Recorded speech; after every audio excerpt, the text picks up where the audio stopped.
नमस्कार साथियों। आज हम लेके आए हैं आप सभी के लिए औद्योगिकरण या इंडस्ट्रियलाइजेशन। हम समझेंगे औद्योगिकरण प्रक्रिया के बारे में, औद्योगिकरण प्रक्रिया क्या होती है और किस प्रकार से हमारी औद्योगिकरण की प्रक्रिया है वह आगे बढ़ती जा रही है। तो फ्रेंड, आज की क्लास के अंतर्गत हम औद्योगिकरण में क्या क्या समझने वाले हैं, हम देखेंगे इस क्लास के अंतर्गत मूल रूप से औद्योगिकरण को, उससे संबंधित जो हमारी परिभाषाएं हैं या विचारकों के द्वारा दी गई हैं, औद्योगिकरण की विशेषताएं, कैरेक्टरिस्टिक ऑफ इंडस्ट्रियलाइजेशन, भारत में औद्योगिकरण, इंडस्ट्रियलाइजेशन इन इंडिया की बात करेंगे, औद्योगिकरण से परिवर्तन, चेंजेस ऑफ इंडस्ट्रियलाइजेशन की बात करेंगे और साथ ही साथ देखेंगे इफेक्ट ऑन इंडस्ट्रियलाइजेशन। बात करेंगे सामाजिक स्तरीकरण की विशेषताओं और आधार एवं प्रभावों के बारे में। चलिए फ्रेंड, प्रारंभ करते हैं। तो यदि हम बात कर रहे हैं औद्योगिकरण, यदि हम सरल शब्दों में समझें कि वास्तव में औद्योगिकरण क्या होता है, तो देखिए, कोई भी स्थान हो सकता है, ऐसा निश्चित नहीं है कि हम बात नगरीकरण की बात कर रहे हैं, नहीं। देखिए, चाहे बात नगर की हो, यदि मैंने कहा कि भाई ये क्या है, आपका नगर का भौगोलिक क्षेत्र है। किसका भौगोलिक क्षेत्र फ्रेंड? नगर का भौगोलिक क्षेत्र है, ठीक है ना। और वहीं पर मैंने दूसरे परिप्रेक्ष्य में बनाया कि भाई ये हमारा क्या है, गांव का भौगोलिक क्षेत्र या ग्रामीण भौगोलिक क्षेत्र है, ठीक है ना। एक क्षेत्र हमने ग्रामीण लिया और एक क्षेत्र हम क्या कह रहे हैं भाई, नगरी है। अब दोनों स्तर पर, चाहे हम बात ग्रामीण की रखें या हमारे अर्बन या नगर की रखें, इन दोनों में जब उद्योग लगने की प्रक्रिया हो जाती है, किसकी प्रक्रिया की बात कर रहे हैं? उद्योगों की प्रक्रिया, ठीक है। उद्योग लगने लगते हैं, चाहे वह नगर में लग रहे हों, चाहे वह ग्रामीण क्षेत्र में लग रहे हों। जब इस प्रकार की प्रक्रिया बढ़ जाती है तो उस प्रक्रिया विशेष, यहाँ पर बात क्या है, प्रक्रिया की है कि जो प्रक्रिया है उद्योगों के लगने की प्रक्रिया, उस प्रक्रिया को क्या कहा जाएगा? औद्योगिकीकरण कहा जाएगा। फिर वह नगर में उद्योग लग रहे हों या ग्रामीण क्षेत्र में उद्योग लग रहे हैं, किसी भी क्षेत्र में जब उद्योग लगने लगते हैं, या ये हम कहें कि उद्योग लगने की प्रक्रिया, क्या बात की जा रही है? उद्योग लगने की प्रक्रिया या उद्योग स्थापित होने की प्रक्रिया जो है, वह प्रक्रिया को क्या कहा जाएगा? उस प्रक्रिया विशेष को कहा जाता है औद्योगिकरण या इंडस्ट्रियलाइजेशन। उद्योग लगने की प्रक्रिया, तो उद्योग लगने की जो प्रक्रिया रही है, वह प्रक्रिया क्या कहलाएगी फ्रेंड? वही प्रक्रिया कहलाएगी औद्योगिकीकरण या इंडस्ट्रियलाइजेशन। क्या कहलाने वाली है? औद्योगिकीकरण। क्लियर हुआ? उस प्रक्रिया विशेष को क्या कहा गया है? औद्योगिकरण कहा जाएगा। अब इसी प्रक्रिया को हम समझेंगे कि वास्तव में यह जो प्रक्रिया रही, इसका प्रारंभ कहाँ से हुआ, किस प्रकार रहा। तो औद्योगिकरण की प्रक्रिया से तात्पर्य उद्योगों का विकास। वही मैंने कहा कि भाई उद्योग लग रहे हैं, और उद्योग जब लग रहे हैं तो निश्चित बात है उसमें परिवर्तन भी होगा, देखा जाएगा। तो नवीन उद्योगों की स्थापना भी है, उनका विकास भी। इस प्रक्रिया विशेष को क्या कहा गया? औद्योगिकीकरण या इंडस्ट्रियलाइजेशन कहा गया।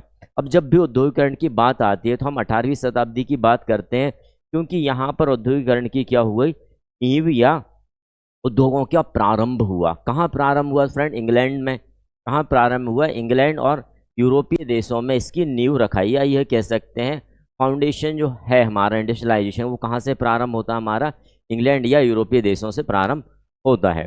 भारत में औद्योगिकरण की यदि हम बात करते हैं तो 1850 में जब पहली बार भारत में क्या आया, कपड़े की मिल, ठीक है ना। किसकी मिल आई? तो कपड़े की मिल की जब स्थापना हुई, उस समय से हम मानते हैं कि भारत के अंदर उद्योगों का प्रारंभ हुआ, एक जिस कहते हैं ना कि यथा स्थापित या व्यवस्थित तरीके से। यदि आप कहेंगे सर उद्योग तो पहले भी हुआ करते थे, जैसे कि हमने गांव में छोटे छोटे उद्योग देखे हैं जिन्हें लघु उद्योग या कुटीर उद्योग के नाम से, स्मॉल इंडस्ट्री के नाम से जाना जाता है, हाँ। लेकिन यदि व्यवस्थित रूप से देखा जाए तो उद्योगों का प्रारंभ कहाँ से देखते हैं हम? 1850 में भारत के अंतर्गत, ठीक है।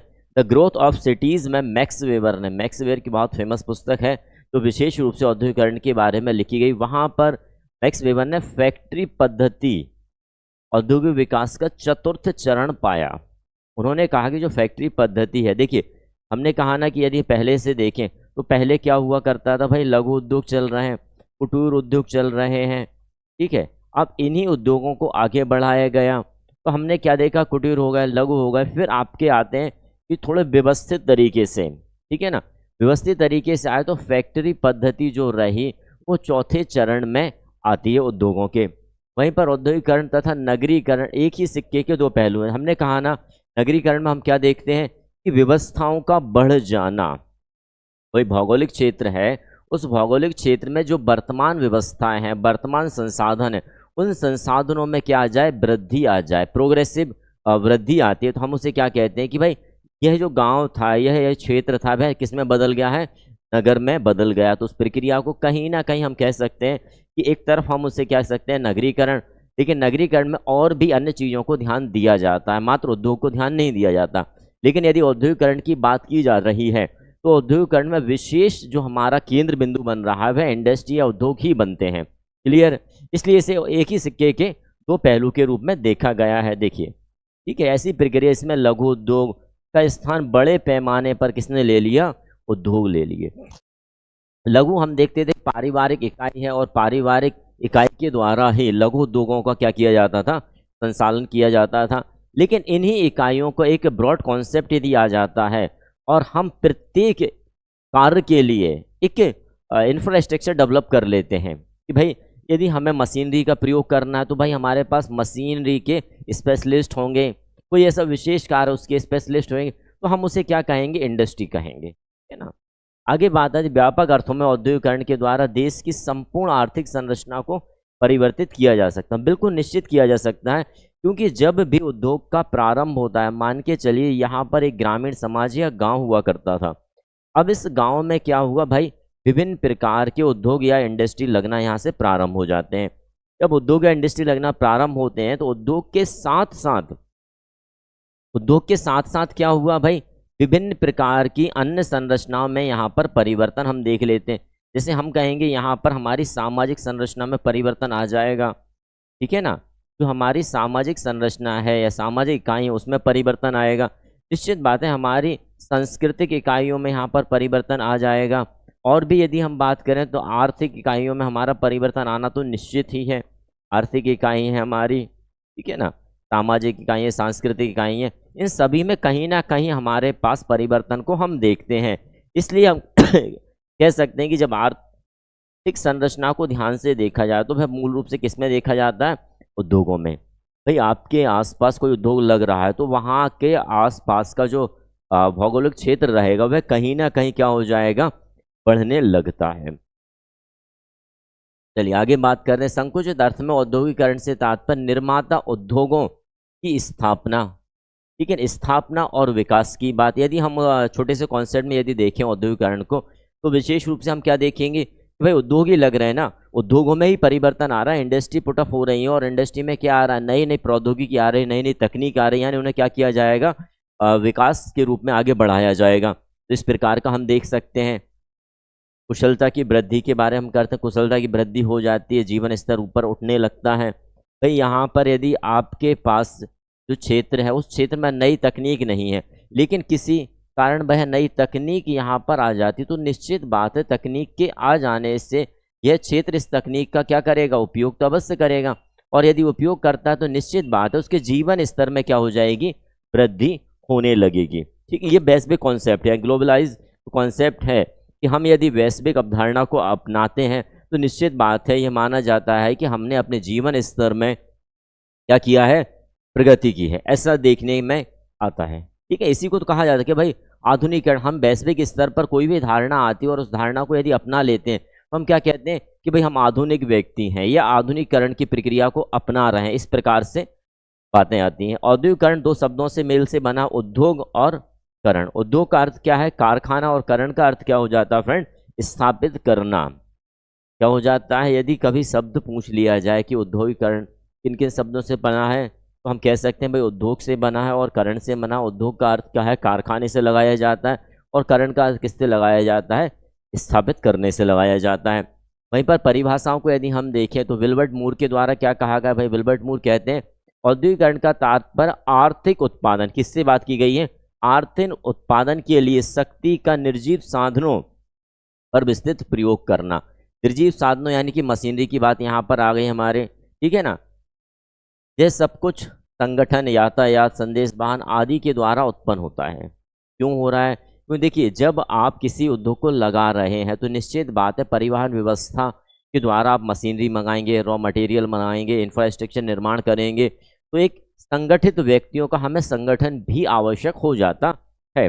वहीं पर पीटी वॉर और बीएसएमए क्या कहना चाहते हैं, इनका कहना है औद्योगिकरण व्यापक रूप से आर्थिक विकास और रहन सहन के स्तर में क्या करना है, परिवर्तन करना है या सुधार करना है। देखिए आर्थिक विकास इसलिए आवश्यक है कि प्रत्येक अवस्था में जब भी उद्योग प्रारंभ होता है तो आर्थिक विकास तो नॉर्मल है या वह तो हमारा विकसित होना ही है। अगर राष्ट्रसंघ की यदि हम ध्यान से देखें तो राष्ट्रसंघ क्या कहना चाहते हैं, राष्ट्रसंघ औद्योगिकरण की प्रक्रिया केवल निर्माण उद्योग तक ही सीमित नहीं है, अब तो इसके यानी कि औद्योगिकरण की प्रक्रिया मात्र क्या है, सिर्फ किसी प्रोडक्ट का या किसी उत्पाद का निर्माण करना मात्र नहीं है, इसके अलावा देश की संपूर्ण आर्थिक संरचना में परिवर्तन भी किया जा सकता है। देखिए कोई भी प्रोडक्ट जब एक फैक्ट्री या इंडस्ट्री में बनता है, प्रोडक्ट जब क्रिएट होता है तो वह फैक्ट्री के लिए प्रोडक्ट हो सकता है, लेकिन जैसे ही वह प्रोडक्ट आपके फैक्ट्री या कारखाने में बनकर समाज की प्रणाली यानी हमारी सामाजिक संरचना में पहुंचता है तो फिर उस प्रोडक्ट से व्यक्ति की व्यक्तिगत भावना भी जुड़ने लगती हैं। ठीक है ना। आगे क्लार्क केर क्या कहना चाहते हैं, इनका अभिप्राय है कि पहले का कृषक अथवा व्यापारिक सामाजिक प्रौद्योगिकी समाज की दिशा में परिवर्तन होने लगता है। यदि हम कहें कि भाई पहले से खेती किस प्रकार की जा रही है तो आप कहेंगे सर एक ट्रेडिशनल जो तरीका हुआ करता है, जो पारंपरिक जो तरीका था उस तरीके से खेती की जाती, लेकिन जब तकनीक आ जाने के उपरांत कृषि का जो तरीका रहता है वह बदल जाया करता है। यह कहें कि प्रत्येक व्यापार जो आप कर रहे हैं उसका तरीका क्या हो जाएगा, धीरे धीरे धीरे धीरे तकनीक और प्रौद्योगिकी के कारण क्या हो जाएगा, परिवर्तित होने लगता है। यानी कि व्यापारिक स्तर पर वह चीज़ें हमारे सामने आने लगती हैं। कैरेक्टरिस्टिक्स की बात करें या विशेषताओं की बात करें तो विशेषता में हम क्या देखेंगे, उत्पादन की एक प्रक्रिया जिसका विकास धीरे धीरे हो रहा है। देखिए विकास इसलिए धीरे धीरे हो रहा है कि आपने यदि कोई उद्योग लगाया है, यहाँ पर यदि आपने किसी इंडस्ट्रीज को प्रारंभ किया है तो इस इंडस्ट्रीज के बनने में यानी स्थापित होने से लेके प्रोडक्ट समाज में पहुंचने तक एक लंबा समय यहाँ पर लगता है। देखिए इंडस्ट्री स्थापित होगी, निश्चित बात है, फिर यहाँ पर प्रोडक्ट,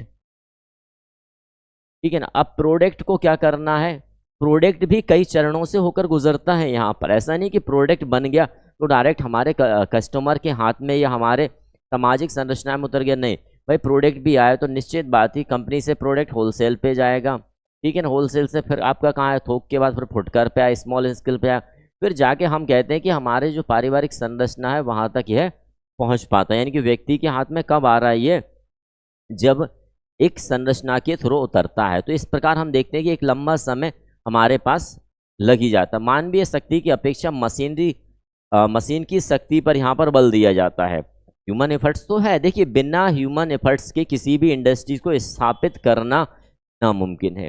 हाँ, ह्यूमन एफर्ट्स के द्वारा मशीनरी और फिर मशीनरी को प्रायोरिटी देना या प्राथमिकता देना, ये निर्धारित यहाँ पर कहाँ होता है, हमारे उद्योगों में होता है। प्रमुख विशेषता नवीनतम वैज्ञानिक विधियाँ, उत्पादन की नवीनतम तकनीक का प्रयोग यहाँ पर किया जाता है। जब भी आप किसी उद्योग पर विजिट करते हैं या जाते हैं तो आप वहाँ पर पाएंगे कि हमारे जो ट्रेडिशनल तरीके हुआ करते, जो पारंपरिक तरीके हुआ करते थे, उन तरीकों को परिवर्तित किस में कर दिया गया, मशीनरी में। यानी कि बहुत से कार्य ऐसे हैं जिन्हें मशीन के द्वारा आज के समय पर किया जाने लगा है। आगे बात करें, अंतर्राष्ट्रीय व्यापार होने के कारण यह अंतर्राष्ट्रीय संबंधों की स्थापना करने में भी सक्षम हो जाते हैं। जैसे कि हम बात करते हैं कि भाई हमारे पास क्या है, ग्लोबलाइजेशन का दौर है या एक वैश्वीकरण का दौर चल रहा है, तो निश्चित बात है जब आप किसी उद्योग का स्थापना कर रहे हैं या किसी इंडस्ट्री की प्रारंभ कर रहे हैं, तो निश्चित बात है उसमें कोई ना कोई प्रोडक्ट बनेगा और वह प्रोडक्ट कहाँ जाना है, वैश्विक स्तर पर भी जाना, और इसलिए हमारे वैश्विक या अंतर्राष्ट्रीय संबंध स्थापित होने लगते हैं। राष्ट्र का समूचा विनिर्माण उद्योग अर्थव्यवस्था का ही परिवेश में परिवर्तित हो जाता है। आगे बात करें, श्रम विभाजन एवं विशेषीकरण यहाँ पर हम देखने को मिल जाता है। जब भी आप किसी इंडस्ट्री में जाएंगे तो आप देखेंगे प्रत्येक कार को लेके वहाँ पर प्रत्येक कार के क्या है, विशेषज्ञ व्यक्ति हैं, ठीक है ना। तो कार्य का क्या हुआ है, विभाजन कर दिया गया है। जैसे कि हमने हिमायल दुर्खीम में भी देखा था कि श्रम का विभाजन किया गया वहाँ पर, तो वही चीज़ यहाँ पर भी हम देखते हैं। प्राकृतिक स्रोतों का पूर्ण दोहन करने का प्रयत्न, जितने भी हमारे नेचुरल रिसोर्सेज रहते हैं उन रिसोर्सों के प्रयोग यहाँ पर किया जाता है। पूंजीवाद का जनक, जब भी आप उद्योग का प्रारंभ करते हैं तो निश्चित बात क्या हो जाती है, पूंजी का एकत्रीकरण यहाँ पर होने लगता है। और जब पूंजी का एकत्रीकरण होने लगता है तो उस प्रक्रिया या उस प्रकार को क्या कहा जाता है, उसे कहा जाता है पूंजीवाद। ठीक है ना। तो हम यह देखते हैं कि जब भी औद्योगिकरण हुआ है बड़े स्तर पर, तो वहाँ पर हमने क्या पाया है कि पूंजीवादी समाज का क्या हो जाता है, विकास होने लगता है, रोजगार के अवसर बढ़ने लगते हैं। औद्योगिकरण के द्वारा प्राकृतिक शक्तियों का शोषण भी किया जाता है। देखिए, एक होता है दोहन और एक होता है शोषण। यदि हमने कहा कि भाई इस क्षेत्र में किसी रॉ मटेरियल का मिलना या प्राकृतिक संसाधन का यहाँ पर अधिकता है, लेकिन यदि प्राकृतिक संसाधन का निरंतर दोहन किया जाए, क्या किया जा रहा है भाई, निरंतर के एक सीमा से अधिक यदि दोहन किया जाएगा तो निश्चित बात क्या हो जाएगी, जब दोहन किया जा रहा है तो यह प्रक्रिया किस में बदल जाएगी भाई, यह प्रक्रिया शोषण में बदल जाएगी। इसीलिए बहुत जो हम ये परिणाम देखते हैं कि कई स्थानों पर दुखद घटनाएं भी हमें देखने को मिल जाती है। भारत में औद्योगिकरण की बात करते हैं भाई, भारत में औद्योगिकरण कब प्रारंभ हुआ, तो भारत के औद्योगिकरण की बात, भारत आधुनिक औद्योगिकरण के विकास में मुंबई की प्रथम सूती वस्त्र मिल या कपड़े की जो मिल लगाई गई थी उसकी बात की जाती है। इस कारखाने की स्थापना भारतीय पूंजी तथा भारतीय प्रबंध ही मुख्य भूमिका में था। यानी कौन थे, भारतीय पूंजी, भारत की पूंजी के द्वारा ही यह उद्यम स्थापित किया गया था। भारत में औद्योगिकरण की शुरुआत केवल केंद्रीकृत और नियोजित अर्थव्यवस्था के माध्यम से ही हो सकती है। केंद्रीकृत और हमारी नियोजित अर्थव्यवस्था, यानी कि जब हम नियोजित अर्थव्यवस्था की बात करते हैं तो यहाँ पर दो चीज़ मुख्य रूप से देखी जाती है, एक व्यवस्था और आगे के लाभ, कि क्या हमें लाभ मिल रहे हैं। जूट उद्योग का प्रारंभ 1855 में कोलकाता के समीप हुबली घाटी में किया गया। कपड़े की मिल मुंबई में है, आपके जूट की बात आती है तो कहाँ जाती है, कोलकाता के हुबली में जाती है। ठीक है ना। और यदि बात करें तो प्रथम रेलगाड़ी का प्रारंभ 1854 में किसके द्वारा, टाटा लौह इस्पात कारखाने जमशेदपुर के द्वारा, जो झारखंड राज्य में सन 1907 में स्थापित किया। कहाँ स्थापित किया गया था फ्रेंड, तो झारखंड राज्य में ही इसे स्थापित किया गया था। आगे की बात करें, इसके बाद मंझले और छोटी औद्योगिक इकाई, मंझले यानी कि देखिए एक बड़े स्तर के, फिर उनसे जो छोटा रहता है उसे मंझले स्तर के कहा जाता है, जैसे कि सीमेंट उद्योग हो गए हमारे, कांच उद्योग, साबुन, रसायन, जूट, टीन, यस, कागज उद्योग। इस प्रकार के हमारे छोटे और मंझले उद्योगों का भी धीरे धीरे एक व्यवस्थित और व्यापारिक दृष्टिकोण को ध्यान में रखते हुए, ठीक है ना, आप लघु और कुटीर की बात करें तो इन्हें मंझले और स्मॉल स्केल इंडस्ट्रीज कहा जाता है। लेकिन एक व्यापारिक दृष्टिकोण, जब हम घर पर यह कार्य करते हैं तो उनका जो दृष्टिकोण होता है वह पारिवारिक दृष्टिकोण रखा जाता है। लेकिन यदि हम व्यापारिक दृष्टिकोण रखते हैं तो उन्हें एज क्या ट्रीट किया जाता है, उद्योग या इंडस्ट्री के रूप में देखा जाता है। स्वतंत्रता के पूर्व उद्योगों के उत्पादन ना तो पर्याप्त थे और ना ही उनमें विभिन्नता थी। ठीक है, स्वतंत्रता प्राप्ति के समय भारत की अर्थव्यवस्था कैसी थी भाई, अविकसित अर्थव्यवस्था थी, जिसमें कृषि का जो योगदान रहता था वह घरेलू उत्पाद, सकल घरेलू उत्पाद 60% से अधिक था। देश के अधिकांश निर्यात की जो आय थी वह हमारे किससे आधारित थी, निश्चित बात है कृषि से, क्योंकि सॉरी, क्योंकि हमारा जो भारत का भौगोलिक क्षेत्र रहा उस पर मूल उद्देश्य हमारा क्या था, कृषि, और कृषि उत्पाद से ही हम अपने एक सीमित अर्थव्यवस्था को चलाया करते थे, इसलिए हमारा जो रहा वो कम रहा। स्वतंत्रता के 75 वर्षों के बाद अब हम देखते हैं तो आर्थिक शक्ति बनने के संकेत हमारे पास हैं, कि हमारे पास विभिन्न प्रकार के बड़े बड़े उद्योग हमारे पास स्थापित हो चुके हैं। भारत में औद्योगिक विकास 2 चरणों में विभक्त किया जाता है मूल रूप से। प्रथम चरण हम कहाँ से देखते हैं तो 1947 से 80 का जो दशक रहा है, उस दशक को हम मानते हैं कि हमारे पास जो औद्योगिकरण का प्रथम चरण रहा वो वहाँ रहा, जिसमें हमने क्या देखा, सरकार ने क्रमिक रूप से अपना नियंत्रण विभिन्न प्रकार के आर्थिक क्षेत्रों पर बढ़ाया था। ठीक है, और दूसरे चरण की जब हम बात करते हैं तो 1980 से 97 तक का जो चरण रहा वह रहा। फिर 1980 से 1992 के बीच, 92 के बीच उदारीकरण का जो हमारा उदारीकरण, वैश्वीकरण और प्राइवेटाइजेशन, जो एलपीजी की नीति आई हमारे पास, लिबरलाइजेशन, प्राइवेटाइजेशन एंड ग्लोबलाइजेशन की जो नीति आई, वह हमारे 1991 का जो काल रहा उस काल में हमारा आई।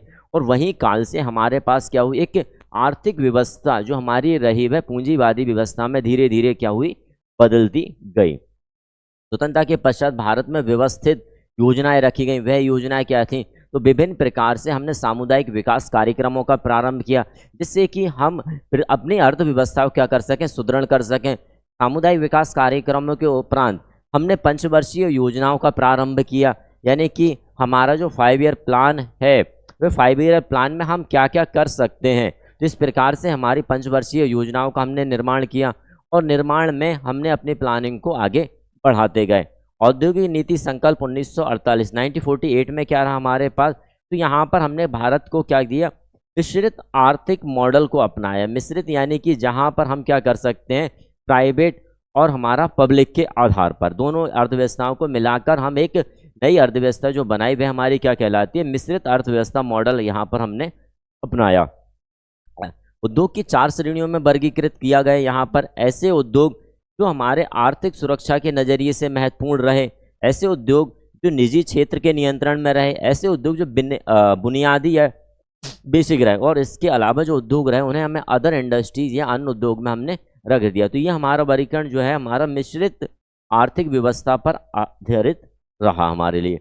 आगे बात करें, जब 1956 की हमारी औद्योगिक नीति रही तो इस नीति में क्या देखा गया, जो हमारी 1948 की औद्योगिक नीति थी उसी को हमने संशोधित किया, ताकि हम यह देख पाएँ कि हमने क्या क्या चीज़ें प्राप्त कर ली हैं या कहाँ तक हमारी जो आर्थिक व्यवस्था रही है वह सुदृढ़ रही है। तो भारत ने आर्थिक संविधान के रूप में इसे जाना जाता है। जो हमारा संशोधन हुआ 1956 की औद्योगिक नीति को किस रूप में जाना जाता है, भारत का आर्थिक संविधान के रूप में इसे जाना जाता है।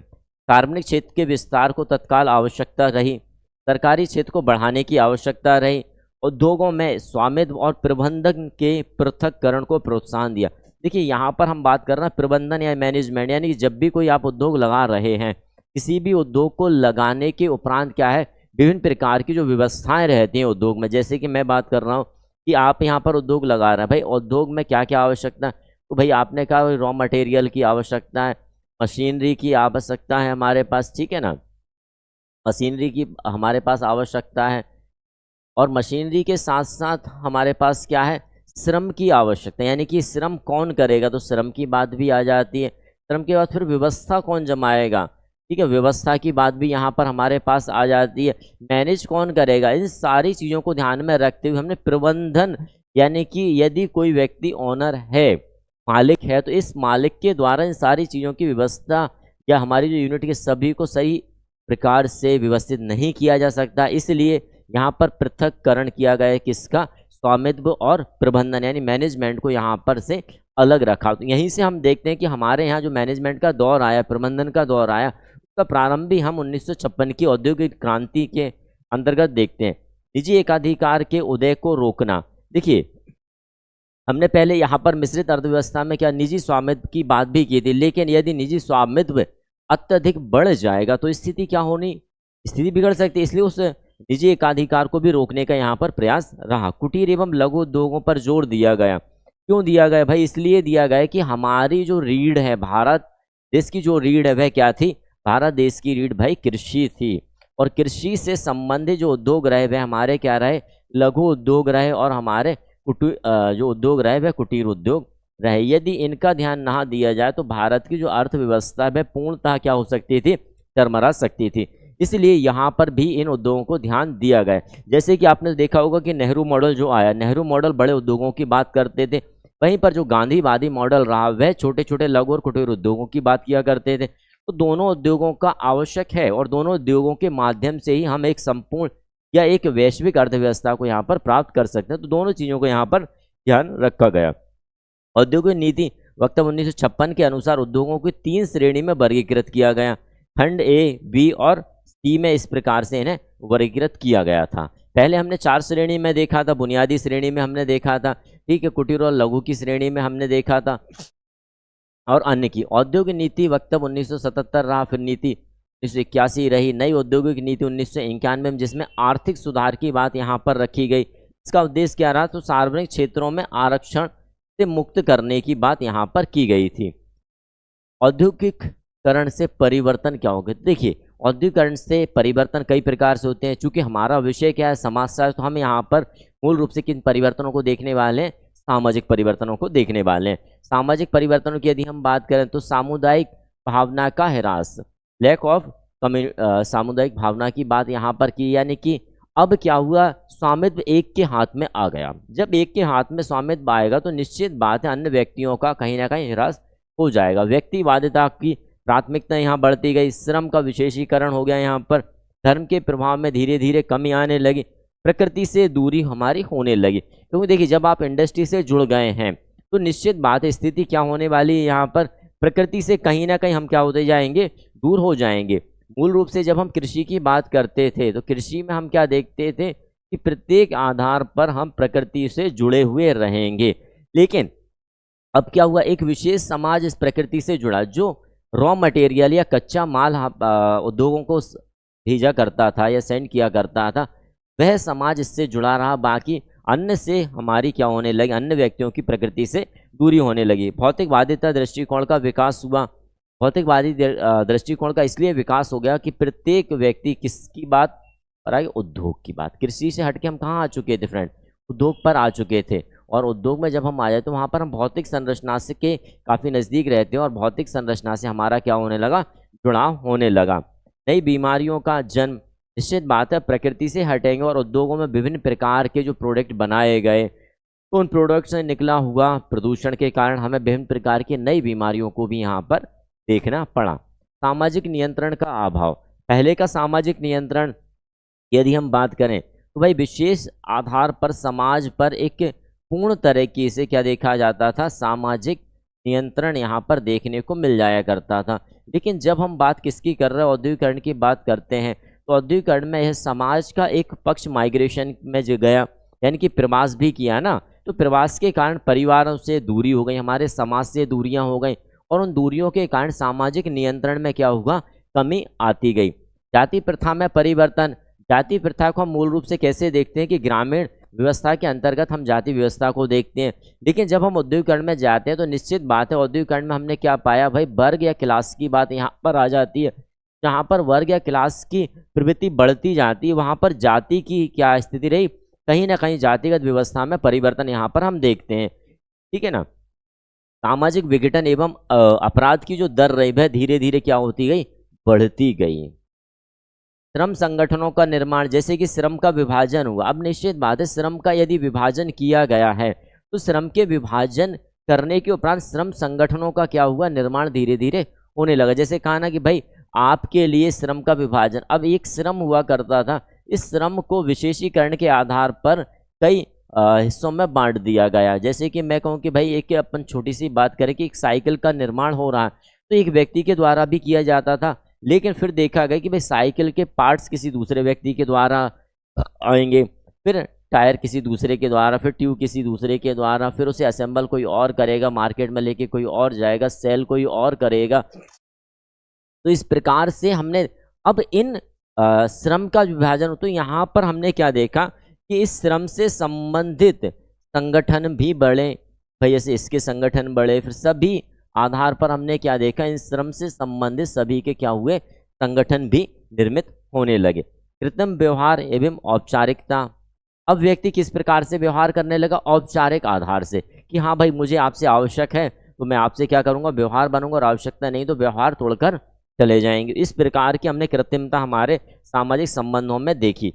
मलिन बस्तियों का विकास या स्लम्स एरिया भी जो हमारे डेवलप हुए, जहाँ भी हम उद्योग या इंडस्ट्री का प्रारंभ करते हैं तो निश्चित बात है वहाँ पर विभिन्न प्रकार के श्रम की आवश्यकता है। श्रम निम्न स्तर का भी है, उच्च स्तर का भी है, लेकिन इन सभी श्रम को करने के लिए उद्योग यहाँ पर प्रारंभ किया जा रहा है। तो उद्योग को बनाने से लेके प्रोडक्ट को मार्केट तक पहुँचाने तक का कार्य किया जाता है। अब यहाँ पर श्रम बहुत आवश्यक, तो इससे उद्योग के आसपास हम क्या देखते हैं कि इस उद्योग के आसपास मलिन बस्तियों का भी क्या होने लगा, निर्माण होने लगा। किसका निर्माण होने लगा फ्रेंड, मलिन बस्तियां भी यहाँ पर बनने लगे।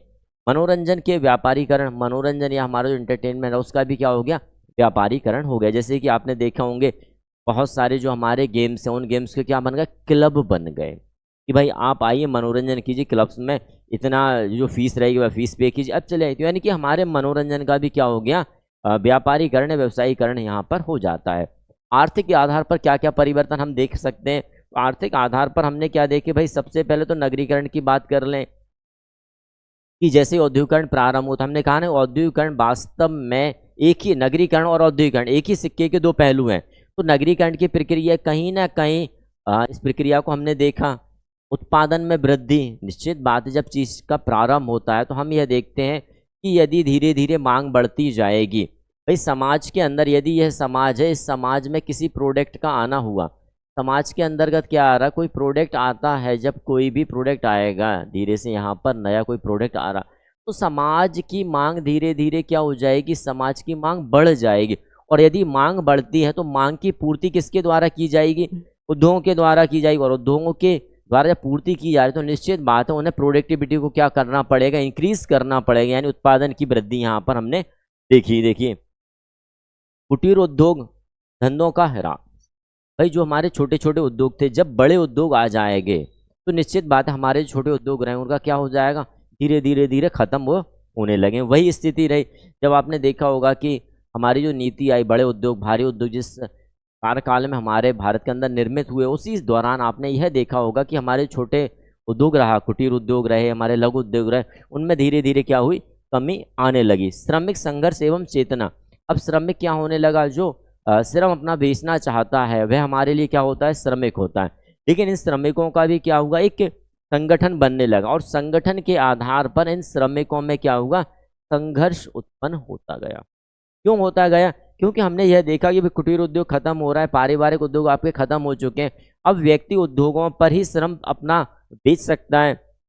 जब उद्योगों पर ही श्रम बेच सकता है तो निश्चित बात है श्रमिकों में क्या होगा, संघर्ष होगा। यातायात के साधनों का विकास हुआ, पूंजीवाद का जन्म हुआ, श्रम विभाजन एवं विशेषीकरण यहाँ पर हुआ, उपनिवेशवाद एवं साम्राज्यवाद की प्रक्रिया बढ़ती गई, बेकारी एवं बेरोजगार की भी यहाँ पर प्रक्रिया बढ़ती गई। औद्योगिकरण का परिवार पर क्या प्रभाव पड़ा, तो हम देखते हैं व्यक्तिवादी दर्शन एवं परिवार। जहाँ पर उद्योग का प्रारंभ हुआ तो व्यक्तिवादिता हमने देखी कि व्यक्तिवादिता बढ़ती गई, और व्यक्तिवादिता के बढ़ने का पूरा प्रभाव हमने कहाँ देखा, हमारे सबसे पहले परिवार या फैमिली पर ही देखा। स्त्रियों की स्थिति में परिवर्तन हुआ, जो स्त्रियां एक स्थान से दूसरे स्थान पर नहीं जाया करती थी, उद्योग के स्थापित हो जाने के कारण वह भी औद्योगिकरण की प्रक्रिया में शामिल होती गई। तो ऐसे उनके जीवन काल में भी परिवर्तन आया। प्रेम विवाह और अंतर जातीय विवाह में यहाँ पर वृद्धि देखी गई। धार्मिक जीवन की कमी आती गई, कहीं ना कहीं जब व्यक्ति व्यक्तिवादिता पर आ जाता है तो धार्मिक जीवन कहीं ना कहीं क्या हो जाता है, कमी आ ही जाती है। संयुक्त परिवारों का विघटन होता जाए, विवाह संस्था में परिवर्तन हो गया, विवाह की आयु में परिवर्तन हुआ, और यौन नैतिकता में भी परिवर्तन होता गया। आगे बात करें औद्योगिकरण का शिक्षा पर क्या प्रभाव पड़ा। यदि हम शिक्षा की बात करते हैं तो निश्चित बात है विभिन्न प्रकार की नई शिक्षा का प्रारंभ भी यहाँ पर होता गया। शिक्षा एवं औद्योगिकरण एक दूसरे से क्या है, पूरक है। क्यों पूरक माना गया, कि भाई आप यदि यहाँ पर किसी उद्योग का प्रारंभ कर रहे हैं, किसका प्रारंभ किया जा रहा है, उद्योग का प्रारंभ किया जा रहा है, और उद्योग में हमने क्या देखा कि श्रम का विशेषीकरण यानी कि श्रम का विभाजन भी यहाँ पर है। और श्रम के विभाजन के कारण हम क्या देखते हैं कि भाई उद्योग के अंतर्गत जो विभिन्न प्रकार के श्रम किए जा रहे हैं, उन श्रम में विशेषीकरण प्रक्रिया को मूल रूप से देखा गया। तो विशेषीकरण होने के लिए हमें क्या चाहिए, उस कार्य की विशेषज्ञता के लिए हम संबंधित शिक्षा की आवश्यकता है। तो शिक्षा के भी हमारे कई आयाम यहाँ पर हमारे आते गए। व्यावसायिक प्रशिक्षण एवं कार्यक्रमों का विकास हुआ। भाई निश्चित बात है जो गांव का श्रमिक है या पहले के जो श्रमिक हैं वह कहीं ना कहीं अपने अनुभव के आधार पर कर लिया करते थे, लेकिन फिर किसकी आवश्यकता पड़ी, भाई निश्चित बात है प्रशिक्षण की यहाँ पर आवश्यकता हमें देखने को मिल जाती है कि भाई अब व्यक्ति को क्या करना है, प्रशिक्षण देना है, विशेषज्ञता चाहिए। क्यों, क्योंकि यहाँ पर श्रमिक क्या होना चाहिए, विशेषज्ञ होना चाहिए। जिस फील्ड में वह जा रहा है वह क्या है, विशेषज्ञ। यदि विशेषज्ञ है तो भाई विशेषज्ञ है तो उसे प्रशिक्षण की आवश्यकता, और प्रशिक्षण की आवश्यकता के उपरांत ही वह कहाँ जा पाएगा, उद्योग पर जा पाएगा। ठीक है ना। तकनीकी कौशल का विकास, विभिन्न प्रकार की नई तकनीक और प्रौद्योगिकी आ जाने से उस तकनीक में भी हमने क्या देखा, परिवर्तन के देखे। रोजगार के अवसरों में बढ़ोतरी, जब श्रम विभाजन बढ़ रहा है निश्चित बात है इकाइयां बढ़ जाएंगी, और इकाइयां जब बढ़ेंगी तो निश्चित बात है कि हमारे पास क्या बढ़ जाएगा, भाई रोजगार में भी वृद्धि होनी है, यहाँ पर रोजगार की वृद्धि भी हो जाएगी। जैसे कि मैंने कहा कि भाई एक व्यक्ति जो साइकिल बनाता था, अब साइकिल की बात यदि मैं कह रहा हूँ कि एरोप्लेन की बात करते हैं अपन, एरोप्लेन की बात करें तो एरोप्लेन का टायर कोई और बना रहा है, ठीक है ना। पेपलर कोई और बना रहा है, फ्रंट कोई और बना रहा है। तो इस प्रकार से हमारे पास विभिन्न प्रकार के रोजगार के भी अन्य क्या आ गई, लाइन आ गई। ठीक है ना। आगे बात करते हैं विज्ञान और इंजीनियरिंग में प्रशिक्षकों का विकास। जब तकनीक आएगी तो निश्चित बात है तो उस तकनीक को समझने के लिए हमें विज्ञान की प्रणालियों को भी समझना पड़ेगा। समझने के लिए हमें फिर प्रशिक्षण देने वालों का भी तो यहाँ पर विकास होगा। ठीक है। आगे बात करते हैं औद्योगिकरण का स्तरीकरण पर प्रभाव। सामाजिक स्तरीकरण क्या होता है? जब हम सामाजिक स्तरीकरण की बात करते हैं तो हम देखते हैं कि समाज में एक स्तर इस प्रकार की जो प्रक्रिया, हम इसे क्या कहते हैं? स्तरीकरण। क्या कहा जाता है? इसे स्तरीकरण, स्ट्रेटिफिकेशन कहा जाता है। इस स्तरीकरण में हम क्या देखते हैं? पहले हमने क्या देखा? उच्च और निम्न में समाज बटा हुआ था, 4 वर्णों में हमारा समाज बटा हुआ था, विभिन्न प्रकार की जातियों में हमारा समाज बटा हुआ था। अब जैसे औद्योगिकरण आया तो समाज में क्या हुआ? जाति गई, वर्ण गई, क्या आ गया? अब हमारे पास वर्ग आ गया। क्या आ गया फ्रेंड? वर्ग, या हमारे पास क्लास आ गई। तो इस क्लास के कारण भी हमने समाज में क्या देखा? एक नया कैडर, एक नया स्ट्रेटिफिकेशन हम समाज में यहाँ पर देखते हैं। वह कैसा है? सामाजिक स्थिति समाज का बहुत कुछ स्थायी समूह है। इसमें हमने श्रेणियां, उच्चता और निम्नता का बोध हमें करा दी। ये मैंने देखा ना कि भाई देखिए, यहाँ वाला व्यक्ति यदि ये कोई है तो ये इससे निम्न होगा, यहाँ वाला तो ये इससे निम्न हो जाएंगे। तो एक स्तर बन रहा है यहाँ पर। वह स्तरीकरण भी हम यहाँ पर देख पाते हैं। जो स्तरीकरण का आधार क्या है? विभेदीकरण। अब मूल रूप से देखिए यहाँ पर जो हमने कहा भाई ये जो 1 है, ये जो 2 है, ये जो 3 है, ये पूरी तरीके से यहाँ से क्या होगा? अलग होगा। यह पूरी तरीके से यहाँ से क्या होगा? अलग होगा। तो कहीं ना कहीं हम बात किसकी कर रहे हैं? विभेदीकरण की यहाँ पर बात करते हैं। ठीक है ना। जब भिन्न भिन्न सामाजिक विशेषताओं से, सामाजिक प्रतिष्ठा से जुड़ा रहता था वो हमारा समाज, लेकिन यहाँ पर जब औद्योगिकरण आया तो वहाँ पर हमने क्या देखा? क्लास के आधार पर, वर्ग के आधार पर हमने विभेदीकरण यहाँ पर देखा। सोरोकिन क्या कहते हैं? सामाजिक स्तरीकरण का तात्पर्य एक जनसंख्या विशेष का दूसरे के उच्च और निम्न के संस्त्रणात्मक विभेदीकरण से है। बात वही कही, संस्त्रणात्मक, यानी कि एक संस्करण यहाँ है, फिर कोई संस्करण, फिर कोई संस्करण, इस प्रकार से स्तर बना हुआ है। और स्तरीकरण की विशेषता में क्या रखते हैं कि स्तरीकरण सार्वभौमिक। ऐसा नहीं कि भाई हमारे यहाँ ही सिर्फ स्तरीकरण, स्तरीकरण की जो प्रक्रिया है वह यूनिवर्सल प्रक्रिया, प्रत्येक स्थान पर, प्रत्येक भूभाग पर, चाहे आप कहीं भी चली जाएं, स्तरीकरण की प्रक्रिया आप प्रत्येक स्थान पर देखने को मिल जाएगी। कार्यों की प्रधानता, ये कार्यों की प्रधानता क्यों बन रही? क्योंकि हम औद्योगिकरण की बात कर रहे हैं, यहाँ पर जातिगत बात नहीं की जा रही है। कार्यों की प्रधानता, भाई आप कितने कार्यों में निपुण हैं, कार्यों की प्राथमिकता आपकी कितनी है, प्रधानता आपकी कितनी है, उस आधार पर यहाँ पर क्या देखा गया? विभेदीकरण देखा। स्थायी, कितना समय तक रहा है। हम कहते हैं ना भाई, यदि आपने देखा होगा कि प्रत्येक उद्योग, ये जो हमारे उद्योग आते हैं वे एक कार्यकाल तक बहुत अच्छे रहते हैं। जैसे हमने बात करें कि भाई यहाँ पर कोई उद्योग का आपने प्रारंभ किया, अब इस उद्योग का चरम बिंदु आ गया, चरम बिंदु तक ये क्या रहेगा? प्रोग्रेसिव रहेगा। फिर चरम बिंदु के उपरांत क्या हो जाता है? हरासमेंट हो जाता है ना। तो स्थायित्व यहाँ देखा जाता है कि कब तक आपके प्रोडक्ट समाज में चलन में रहे, वो स्थायित्व की बात आ गई। सामाजिक मूल्यांकन, समाज के अनुसार उस स्तरीकरण की व्यवस्था क्या रखी गई? निरंतरता की बात की, उच्चता एवं निम्नता की बात यहाँ पर हमारे स्तरीकरण के अंतर्गत आ जाती। सामाजिक स्तरीकरण के क्या आधार होंगे? बेस क्या होंगे स्ट्रेटिफिकेशन के? तो किन किन आधारों पर हम स्तरीकरण हमारे समाज में देख पाते हैं? तो यहाँ पर हम बात में सबसे पहले लिंग के आधार पर हम देख लें, भाई किस लिंग के हैं स्त्री। यहाँ पर हम क्या देखते हैं? पुरुष है, स्त्री है, उस आधार पर भी हम क्या देख पाते हैं? समाज में स्तरीकरण देख पाते हैं। जाति व्यवस्था के आधार पर हम समाज में स्तरीकरण देख पाते हैं। शारीरिक एवं बौद्धिक आधार पर स्तरीकरण देख लेते हैं। वैश्विकता के आधार पर हम क्या देखेंगे? आर्थिक आधार पर हम यहाँ पर स्तरीकरण देखते हैं। संपत्ति के आधार पर स्तरीकरण, रक्त संबंधों के आधार पर, वर्ग व्यवस्था के आधार पर। मूल रूप से वर्ग व्यवस्था की बात किसके द्वारा की गई? कार्ल मार्क्स है, पेरेटो है, मैक्स वेबर है, जिनके द्वारा बात की गई। परिस्थिति यानी कि स्टेटस के आधार पर। ठीक है। अब देखिए, स्टेटस किसी भी प्रकार से हो सकता है। संपत्ति के आधार पर स्टेटस हो सकता है, बौद्धिक आधार पर आपका स्टेटस हो सकता है। ठीक है ना। क्योंकि स्टेटस को जब हम देखते हैं तो 2 आधार पर स्टेटस को क्या माना गया है? अचीव्ड और एस्क्राइब्ड, यानी कि परिस्थिति को किस प्रकार माना गया है? अर्जित और प्रदत्त, किस प्रकार से परिस्थिति को बांटा गया ऑकबर्न एवं निरकॉफ के द्वारा? तो अर्जित परिस्थितियां और प्रदत्त परिस्थितियां। प्रदत्त में हम क्या बात करते हैं? प्रदत्त परिस्थितियां वे परिस्थितियां जिनके प्राप्त करने के लिए आप स्वयं से किसी प्रकार का श्रम नहीं करते हैं। जैसे कि मैंने कहा भाई मैं किसी का भाई हूँ, तो निश्चित बात है भाई बनने के लिए मैंने कोई विशेष एफर्ट्स तो नहीं लगाए, लेकिन मैं कहूँ कि मैं एक शिक्षक हूँ तो आप कहेंगे हाँ भाई शिक्षक हैं तो अर्जित किया है, मेरे स्वयं के एफर्ट्स लगे हुए हैं वहाँ पर, तो यह बात यहाँ पर आ जाया करती है। ठीक है, आगे ये हमारी क्लास, तो यहाँ क्लास में हमने क्या क्या देखा, हमने औद्योगिकरण की बात की और सामाजिक स्थिरीकरण की यहाँ पर हमने बात की। आई होप क्लास आपको पसंद आती है, प्लस ज़्यादा से ज़्यादा शेयर करें, सब्सक्राइब करें और बेल आइकन को दबाना ना भूलें।